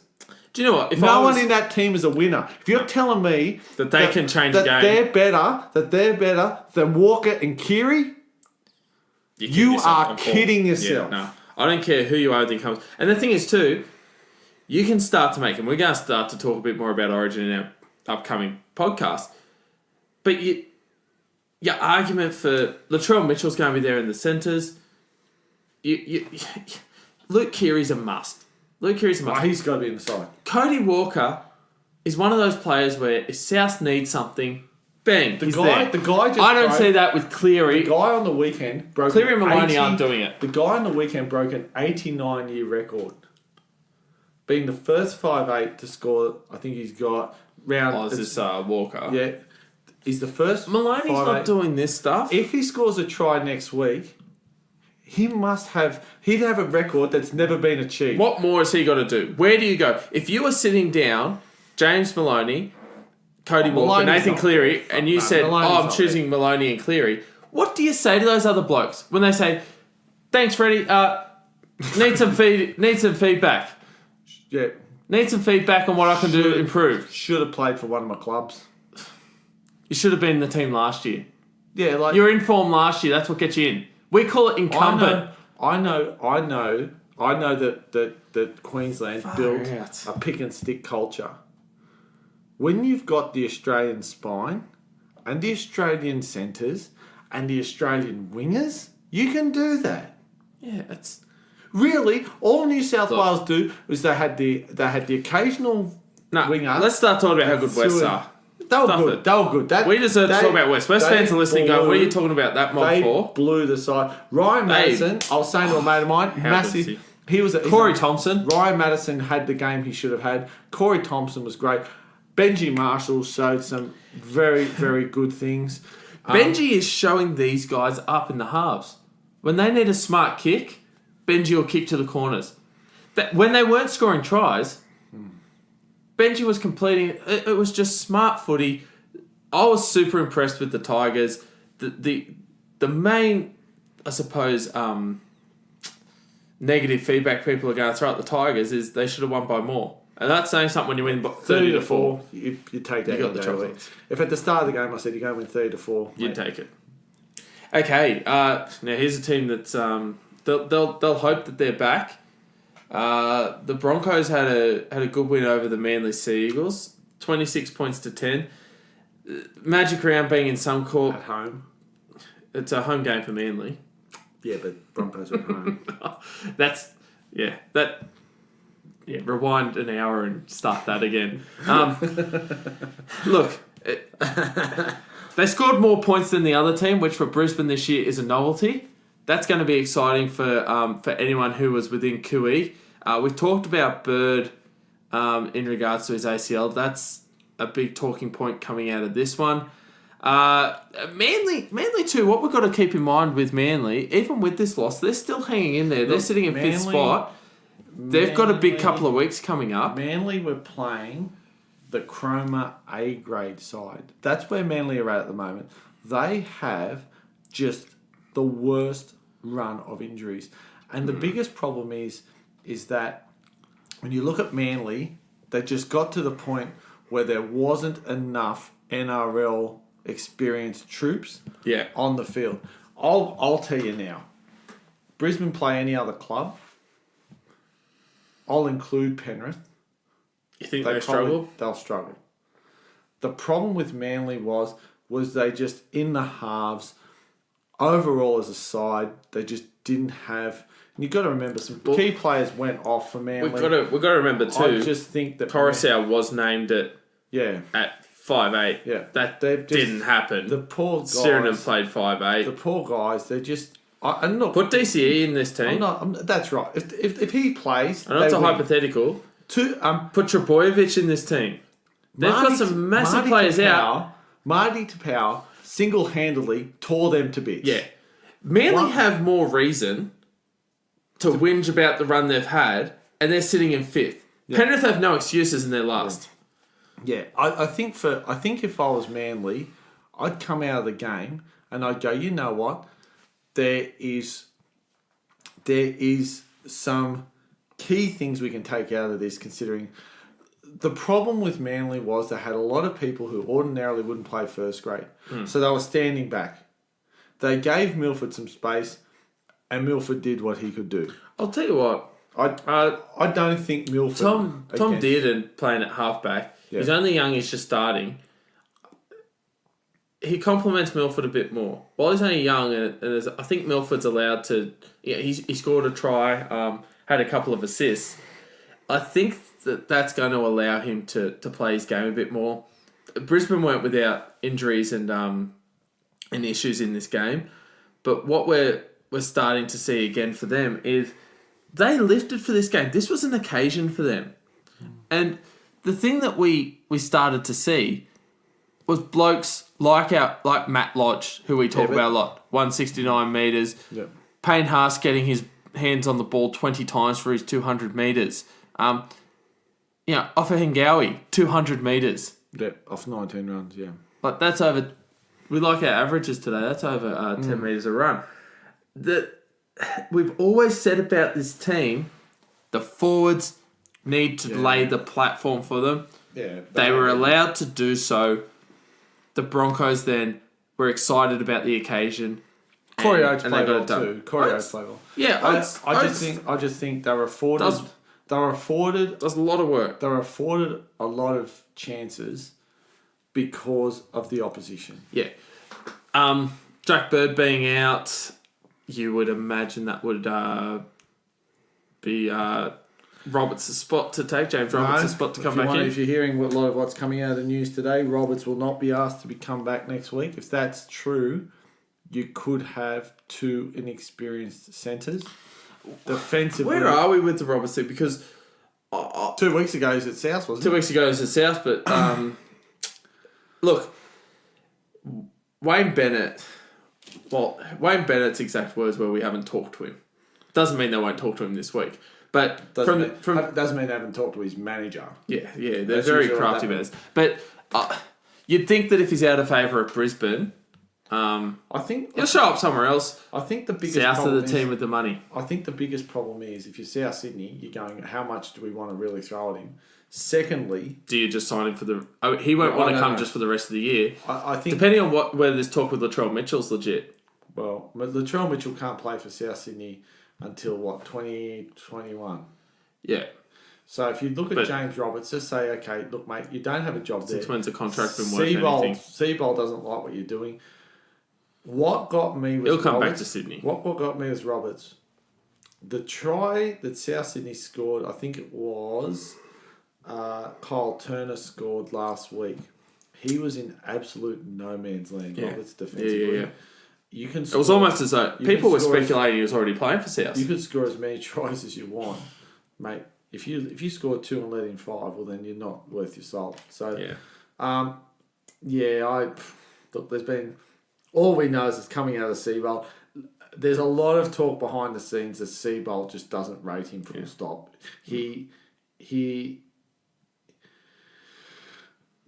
Seabold sort of says he's, if you're reading reports coming out of Brisbane where Seabold or people at Brisbane have inferred that he's overrated, I don't know how you can have an Origin player.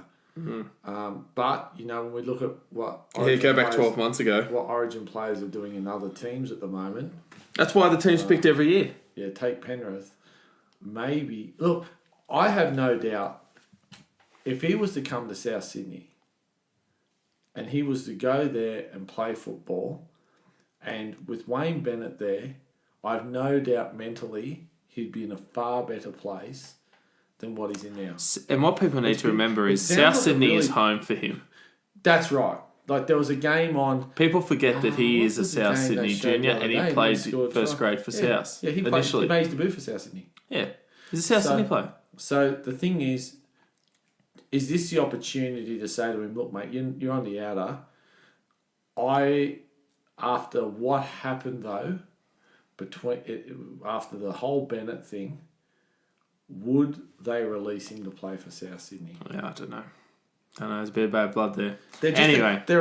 You know what? And the Brisbane Broncos, and I'd like someone to correct me if I'm wrong or give me some guidance, they appear like a very toxic board and toxic leadership group at the moment. It's almost like... Yeah, you wouldn't say that a couple of years ago, but I think No. since this whole Seabold situation... Just seems a little bit toxic there at the moment. Yeah, you're not quite sure what's happening. Yeah, and I don't think for someone with mental health issues, that doesn't help. No. And, Cody Nicarima situation. Yeah, there's more players wanting out than wanting in. Anyway, the next game we're going to talk about involved the Newcastle Knights and the Canterbury Bulldogs. Newcastle, they won.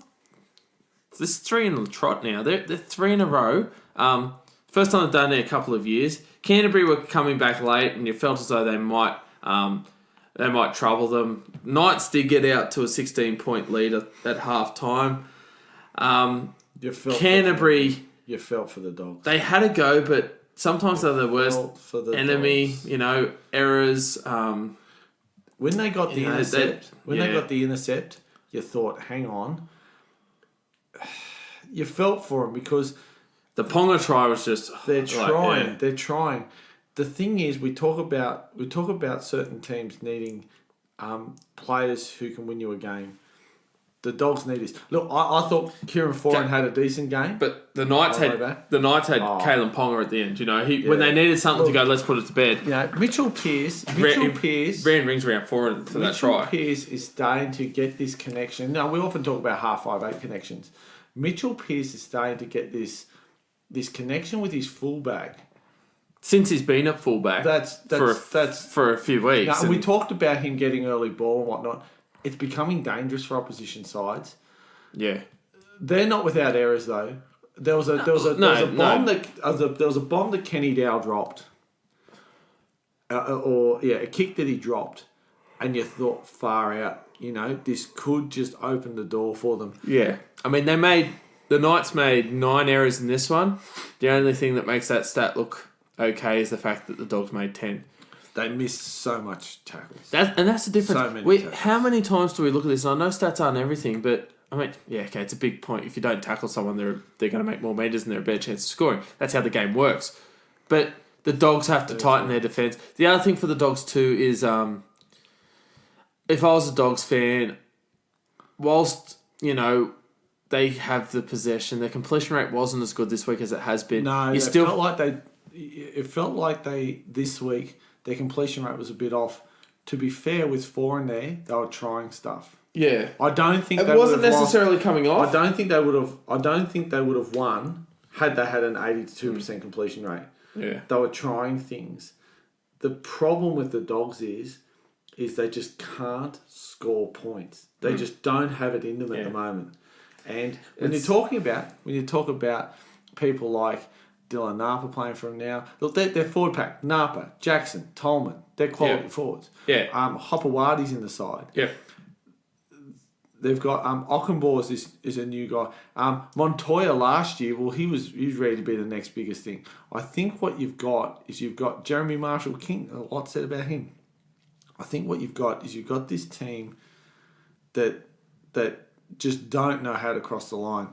Dean Pay. Is Dean Pay under pressure? A lot of people say, well, he doesn't have the troops. My issue is,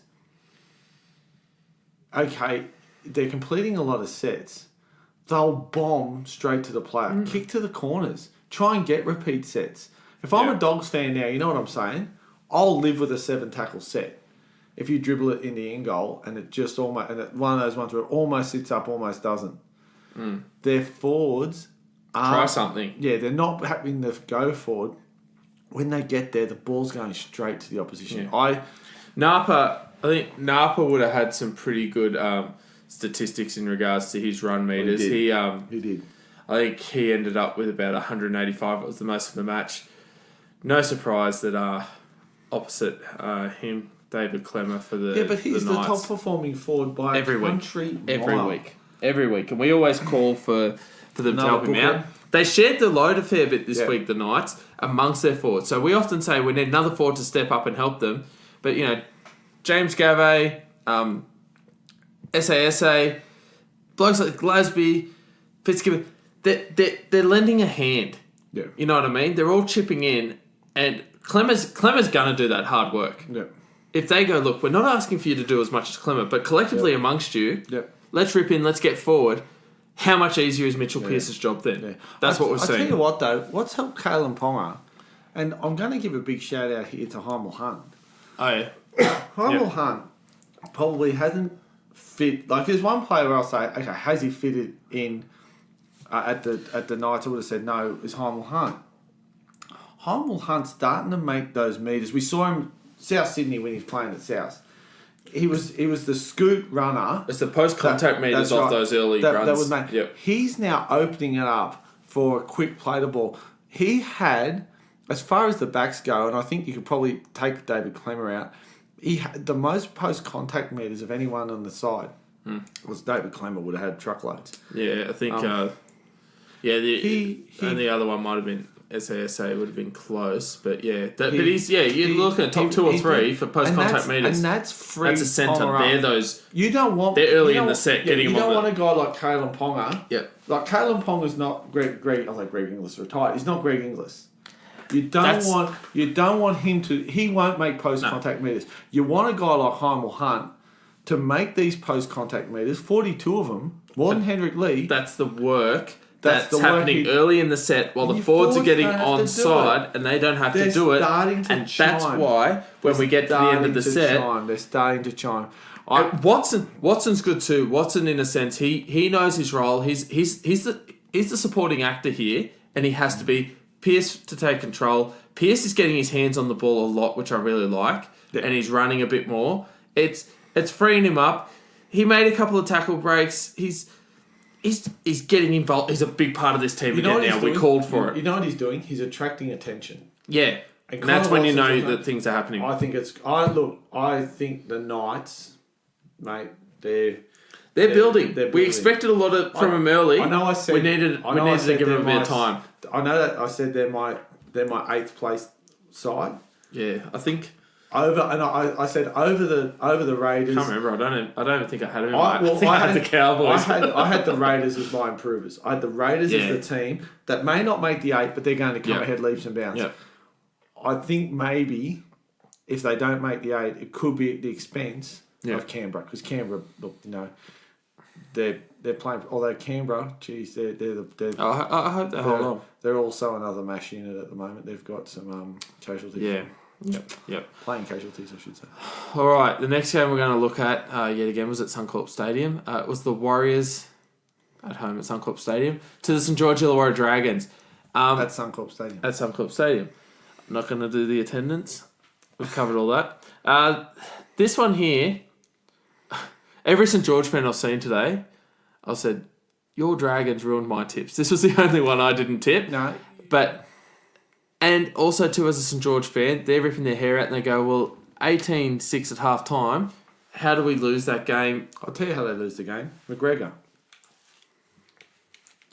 made a key change in this game that was ridiculous. When someone drops the ball, when your team doesn't do well, that's fine. That's fine. And it's the same. I would say the same about Brad Arthur with Gutherson at hooker. When you look at Lomax, when you look at when Ewan Aiken went on, I have no idea why you would have done that. Yeah, I just look at that. I just looked at the situation at the time, and I went, "You just binned a player. You just binned a player for an error. But just binned the guy that hasn't been playing badly." Yeah, but he scored a try, and I mean obviously he's kicking goals. So that's it. They took off their goal kicker. They took off a guy that scored a try. He's getting involved. He was getting involved, and he makes a mistake. I don't know if it was a bit of a Dufty didn't get playing. When you're playing with the kids and everyone's got to get a go. I don't know. Look, I thought that was a key error. And it was a turning point. It just upset the side. The Warriors, I'm going to give them something. When the Warriors hold the ball, they win. They're a good team. They can win. They've got two of us to check. And I'll be honest with you, they're not the type of team that you always see with 91% completion rate. They ended up with 30 from 33 out of this one. 8 line breaks. They were causing them trouble. this is where they're getting that balance right because they're a big offloading team. They've got 14 offloads. But if they're sticking, you watch out for the Warriors. I think they're far more controlled in their offloads this week. Yeah. Look, Tuivasa-Sheck's huge for this team, isn't he? It's huge. The one thing I know, when I look at some key stats for the Dragons, their forwards went missing. I found their forwards really didn't do what we'd expect their forwards to do.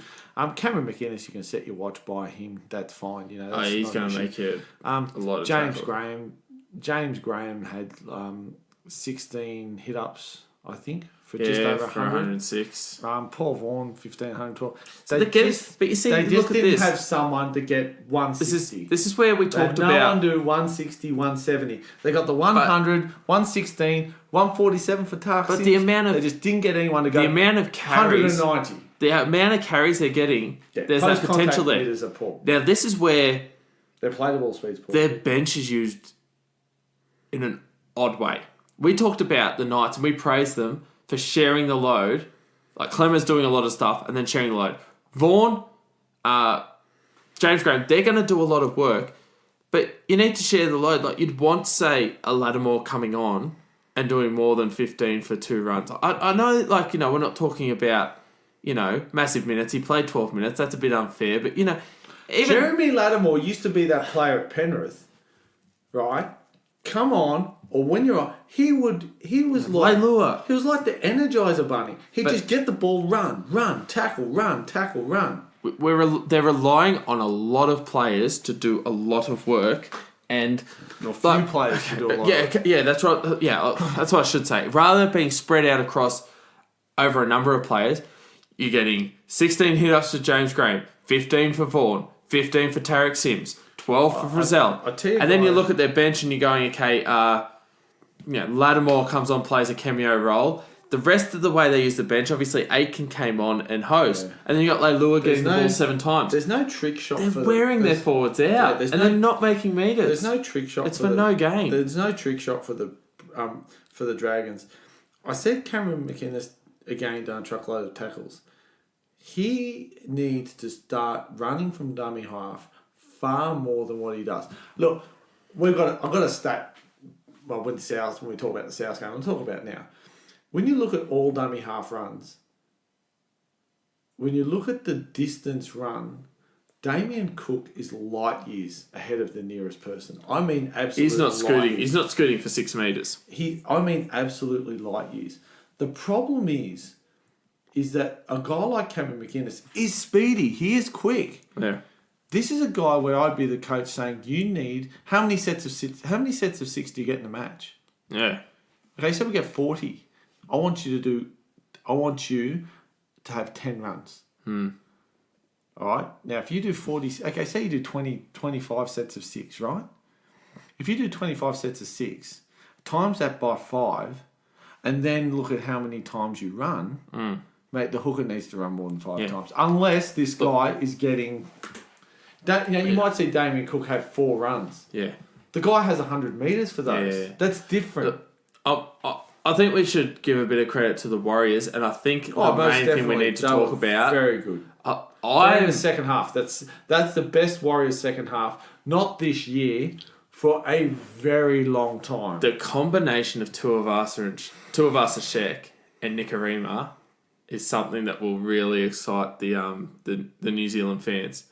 It'll excite the New Zealand fans. He just needed that half. Well, it'll excite him a lot more than what it would Ben Hunt and his handling skills, because I know he hasn't got a good track record, but he dropped that dropout. That was a big moment, and he's dropped a few kickoffs / dropouts in big moments over the years. So the poor guy. 2 that we can think of. Yeah.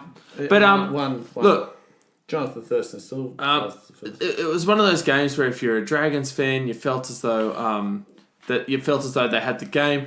The Warriors had strike across the park, which I think had a massive impact. Blokes like Hiku, Nikorima, as I said, linking with Tuivasa-Sheck. Some really, really positive stuff there for the Warriors in this one. So I'm excited about how the Warriors are going to go throughout the rest of the year. and hopefully this might be a bit of a turning point for them. Next week they travel to Penrith. They'll back themselves and they'll be pretty confident in that one. So it's a good turnaround for the Warriors. The Dragons will be not happy that they let that one slip. The next game here we're going to talk about Parramatta fans. They're up, they're down by heaps. They've had all sorts of emotions this year. This was not good for Parramatta. This showed just how dangerous the Storm are. 11 tries to 2, 64-10, the Storm over the Parramatta Eels. Moving on to the next game. Yeah. It tells us. I had to laugh. I was looking at the conversions here, and it was it was 9 from 11, and I saw the 9-1-1, and I felt like saying, if this game was played, if Magic Round was in the US, you'd bet you can call, you'd call an ambulance for him. The Eels looked okay though. From about the first. Look, the first half an hour of the game, up until that Josh Adokar try, where it was they looked okay. There was 2 tries to 1. And then all of a sudden, you felt like there might be a sniff. Fell in a heap. It went bad quick. That period just after half time, especially between say half time and the 60s. When the sin bin was used, when Sivo was in the bin, really opened up. That was 20 points in 10 minutes. I think the Eels, I don't know what it is, they've got a bit of an issue when things don't go their way, and they just appear like there's some issues there. They just fall in a heap. I don't think they made a lot of post. Look, is Munster and Smith, like I'm just saying, like this is what I think to the point here. Is Munster and Smith one of the best combinations in rugby league? I think they had to prove something. They did the other night because it was out coming out like that. There was issues with that side. But that's the thing too. People have been putting rubbish on them. We talked about in the podcast saying the Storm. We tipped the Storm. We said they haven't been playing great. The Eels might be a chance here. They had a rocket sent up them, I would imagine, over the past couple of weeks. There was they did. Warriors game, then there was the loss to the Sharks. It basically come out that far out. That behind closed doors... They showed who they really are. And I'm paraphrasing here, but behind closed doors, Bellamy basically said, there are people at the moment who appear like they do not want to play for this club. Yep. I'm telling you now, when you hear that as a player, for some clubs that's one thing. For Melbourne, that would have been an insult. The players just would have felt gutted by what that was said. They've come out and proved it. Do you know what tells? This is a really telling sign, and I think this shows what sort of side the Storm are and how dangerous they are.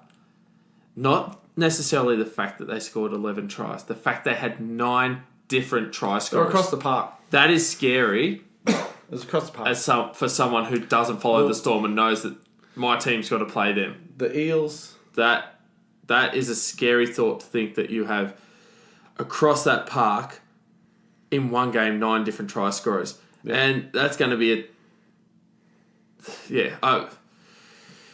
big test this week for the Tigers. We'll talk about that later in the week. The Eels just need to put a line through this one and go back to the drawing board and just really look at what worked for them over the past 2 months.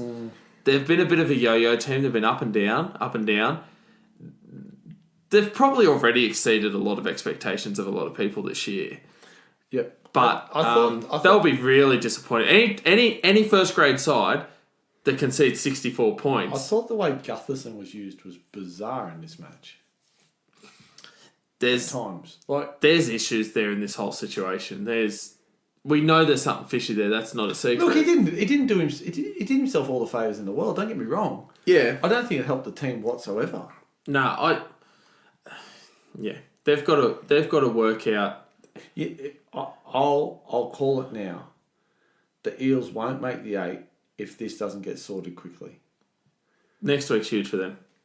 They're also Next week's huge. They've got to... And they travel again. They've got to go up to North Queensland, up to Townsville to play the Cowboys.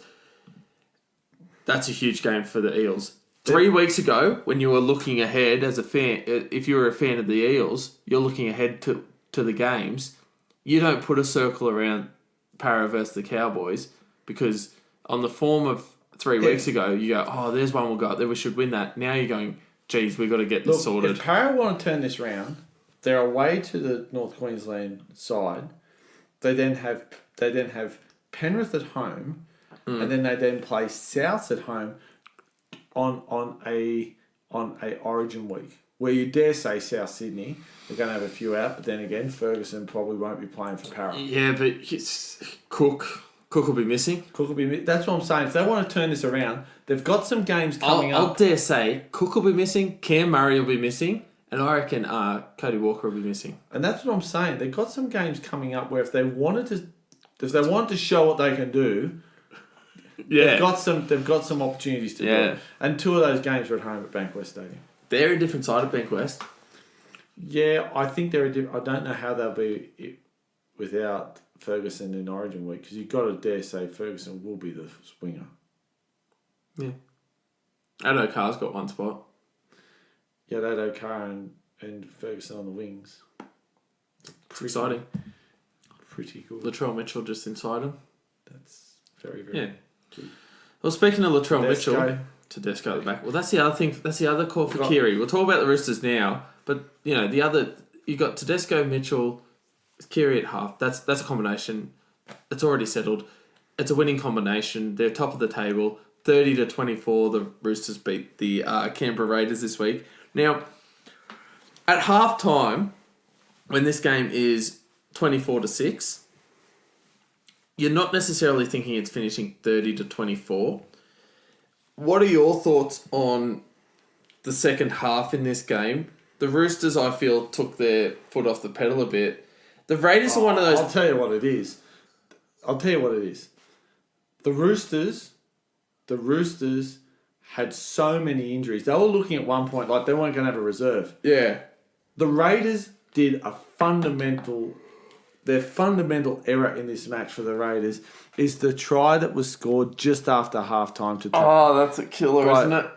Tedesco scored a try in the 41st minute.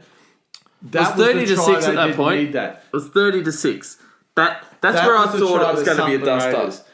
What happened was the Roosters were so injury-riddled that the Raiders always were going to come back into it.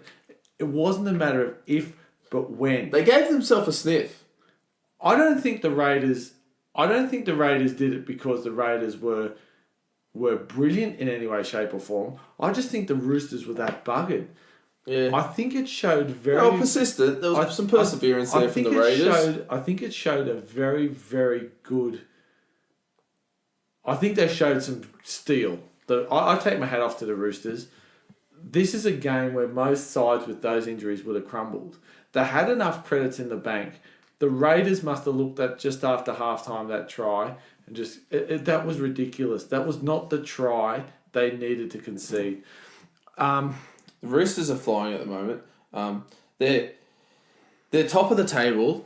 They're on equal points with South, who are the only team that have beaten them, and that was in round one. And they are not the team now that they were in round one. No. They meet today. I think the Roosters will get them. I think it's a blockbuster match, but huge for when I think when you look at the Roosters team, what you've got to remember is the Roosters side.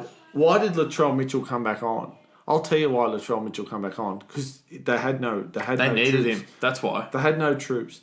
I saw him come off. It was, I think, when he went off, he was crawling 30-6 or something. I was looking at it and I'm thinking, gee, I don't know how hurt he is. He's, and then you're thinking, you're looking at the injury and you're thinking, they medicated him. When you're up by this time, by this amount, you'd ice it. You ice it next week. He went back out. Now, say what you want, not many people get taken off, in those circumstances, come back and, we went through our injury report earlier today. There's no news out of the Roosters that he's a concern. They lost Cordner very early. Yeah. Tupou in the first half. Yeah. They lost him. Yeah. They had a couple of players playing on one leg, it looked like.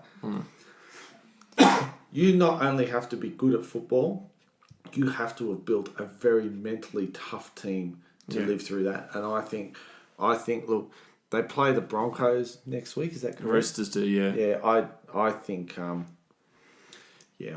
be a big game. I can't see because we've got it. Are we starting to get to the point now with the Roosters?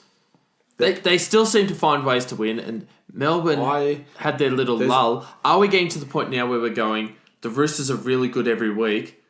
Is this going to wear them out? Are they going to come up against a team in the next couple of weeks where you say, like, is it Brisbane at Suncorp? And you say, gee, they look tired, I don't know if they can do it. Because if they get past Brisbane this week, they play Newcastle, they've got the bye. Got the bye on this round. They're looking pretty good going into Origin. By round the game 13, they're playing Penrith. The game after Origin. This is a big game. The game after Origin, if you just go back, I'm pretty sure the game after Origin, they play South Sydney. After one of the Origin games? Yeah, I'm just trying to think. Well, it wouldn't be the first one. Might be the second. Or it might be the game before. There's a game around Origin. See if I can find the South Roosters game. Maybe I could be wrong. I thought it was then. And I just look at. No, I don't think it's the end of the year. Maybe it's not. Yeah.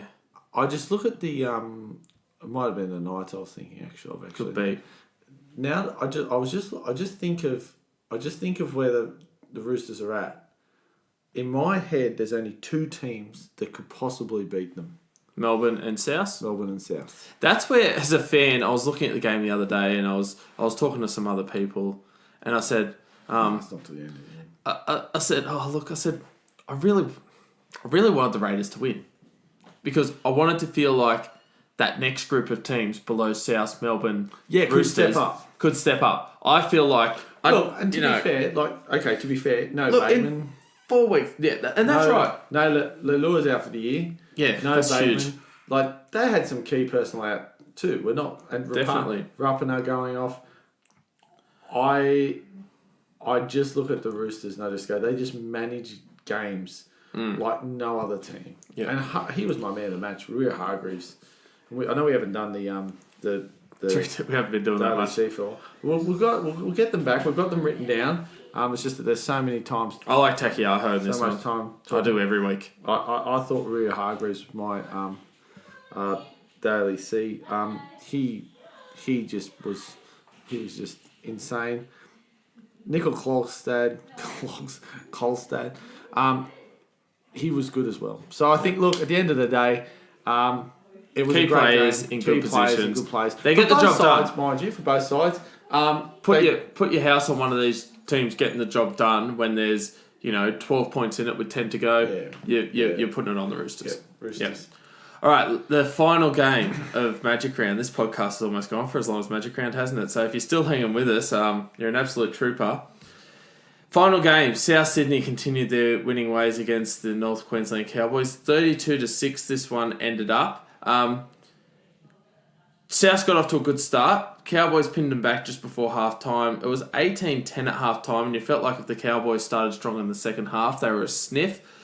However, South's, in particular Cody Walker, scoring not long after half-time, and then Cook going over just really wiped that potential ending to the match off the board.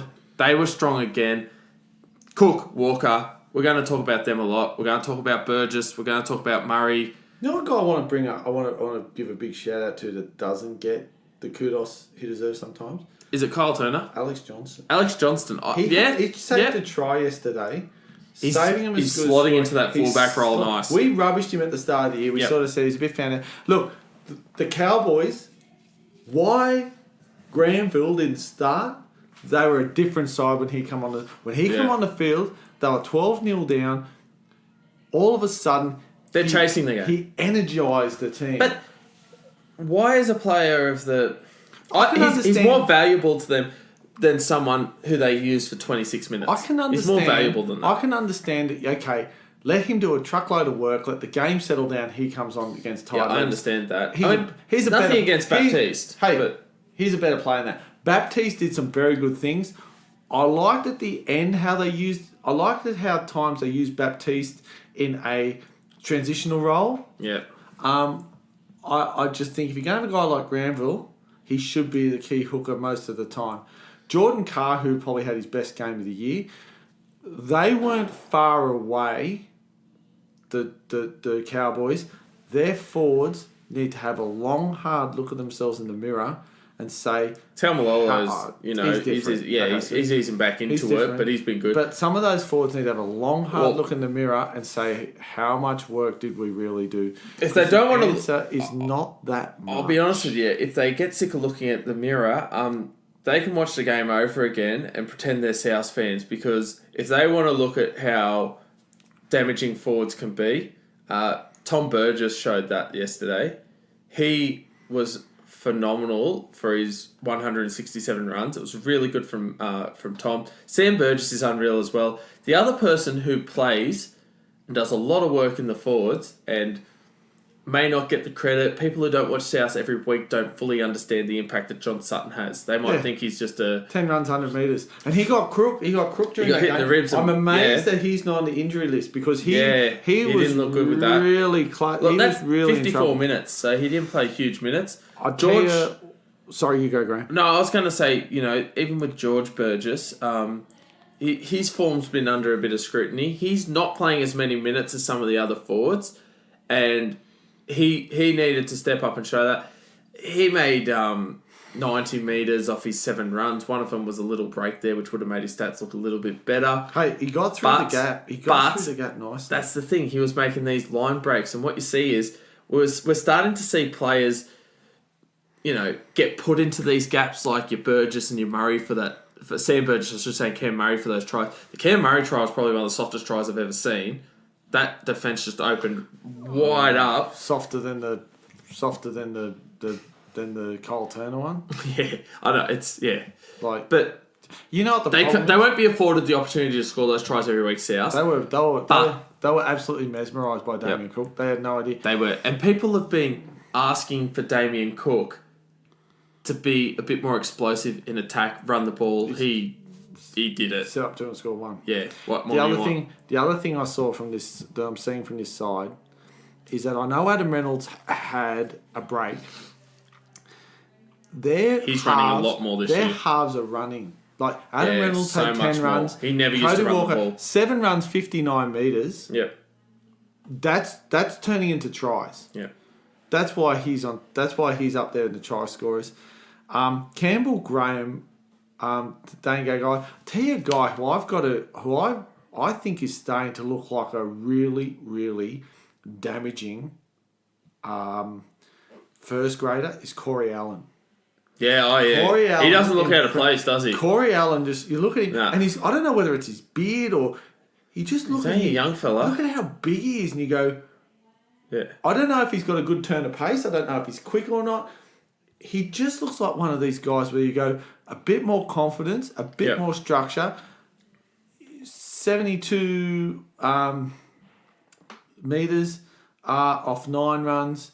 I reckon he'd have pretty good post-contact metres. The guy who needs to really look at himself at times in defence is Dane Gagai. That last try. Oh wow! That's an Origin player. That's Latrell, with that on-on-one. That's Latrell Mitchell running at you. That's Latrell Mitchell running at you. You're in trouble. He'll score those every day. I just think Dane Gagai, for me, he's been playing some good football. I'd have to say, his defence has been. His one-on-one defence has been under question for a very long time. The Roosters are at $3. And I think South, and I know we don't advocate betting, but this paints a picture for you. South are at $5.50. I can't have South Sydney any better until I get some sort of assurance that if someone runs at Gagai's shoulder, he can stop him. Yeah, but do you know what? The other side of the field, I would trust. They pushed Turner with my life to make a tackle. Turner. They put Ethan Lowe. They put who they put into the corner late. They put him over the sidelines. For the Felt? Kyle Felt. Going for the try. Kyle Felt. They put him in. that was you looked at that tackle and you thought, mate, that was made by a veteran. Yeah. He got his body in such a position, and look, hey, kudos to Felt. He almost got the ball down. Yeah, it was close. Against most other oppositions, he scores that Yeah. try. He is such a master. It's of a it. desperation when you're up by 14, 16 that makes the difference. I'm starting to set my watch by South Sydney. Yeah. Where I couldn't say that 3 weeks ago. They're back. They're contenders. They're contenders. All right. And as I said, I kept mentioning Kyle Turner. Interesting stat. I'd love to know. Love it. Interesting stat. I'd love to know what the statistics are for the first 9 rounds of the year. They actually haven't lost in 80 minutes. No. They lost in extra time. They did. So I'd love to know if there's a stat out there how many sides have gone first 9 rounds and not lost in 80 minutes. Yeah, that'd be an interesting one. Yeah. We'll get the stat team on it. Get the team on that. Only David Middleton works for us. Get the team on that, Middo. We know already. That one out, Middo. Yeah. But yeah. We have day jobs, so we might figure that out. We'll see how we go. But they're chugging along nicely. I think the Storm, when you look at the Storm's 4 column, that's a bit inflated. It smashed the Eels. The Eels are 8th now. Well, and they're -2. Well, we got the Roosters on top for those who haven't looked at the ladder lately. Roosters and Rabbitohs are on 16 points. Storm are on 14. Raiders are 12. You then has the Sea Eagles, Tigers, Sharks and Eels. So 5th, 6th and 7th and 8th, I should say, all on 10 points. Yeah. We're starting to see a bit of a gap developing between the top and that's true. Like you look at you need that at Origin. These 2 sides at the top, they're going to get hit with Origin. They're going to get and I think we're going to start to see it even out a bit. Yeah. Storm might be affected slightly. They seem to just get through all right. It's up to those next I was trying to speak. That next lot of teams. Yeah. A team that's sitting in not a bad spot is actually the Tigers. Tigers. They're I'll tell you hitting another team. Knights. Knights are in 9th. Dragons are in 10th. They're both on 8 points. We have the Broncos, Warriors, Cowboys on 6. I will go as far to say as I'm not going to ride them off, but geez, they would need to get some back-to-back wins quickly. The three teams I can put a line through are the Titans, Panthers, and Bulldogs. And I know a lot of people go, oh, but hang on, 4 points they're on. They have. That's the old saying. If you're telling minuses, they have minuses. They are Penrith and the Dogs 90. Are over -90. They're -93 and 94 respectively. Now, if these teams are going to sneak into the 8, you don't do it with that for and against. If they win from here on in, and they average, just say they win their next 10 games with an average of 5 points, because they're going to lose some. They lose some, win some. They're still. Well, they have 1. +1. +1 won't get you there. There's only 5 teams in the whole league with a for and against above 0. Now, the other thing I was going to say... That's true. That's true. Anyway. That will change as the year goes on. Of course it will, but the other thing is, and you're seeing teams hit form and all that, but with those teams you were talking about, Titans, Panthers, Bulldogs, you didn't use the word, and I was putting it in your mouth there. You're almost saying, well, mathematically they can still make it. If you're a rugby league fan and you're telling me your team can mathematically make the finals, you're telling me they can't make the finals. They can't make the finals. So if that's your reason, if your reason is mathematics rather than the fact that they're playing well, that's probably a better excuse for saying they can make the finals. I think the Cowboys are too far behind. Broncos at 27 minus, they're half a chance. Dragons at -20. They're just. These teams not only have to get a series of wins, they've got to get a couple of big ones. The only teams I feel like, I know it's only round 9, but the only teams I feel like I'm saying they're safe in the 8 that are South Storm Roosters. South Storm Roosters only need to win another 6 games and they'll stay in the 8. Yeah, they've done the hard yards. Yeah. All right. So that's Magic Round wrapped up in just under 2 hours. So if you stuck through with that one, you're an absolute trooper. gone to and from work and back again. Yeah, so you can tell today that Lot to talk about. you can tell we're in the studio today. Otherwise, we would have talk ran out about. of petrol. But we are in the studio. We'll be back Wednesday Wednesday. in the studio. Back in the studio, I'd say. Yep.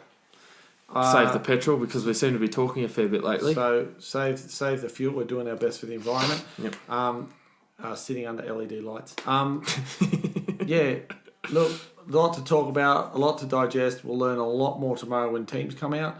Follow us on Facebook for any and Instagram for any latest. Get on Facebook. Let us know what you thought about Magic Round. Yeah, get your mates to like us. And again, thanks for your support and thanks for listening. Take care, guys. Bye. See ya.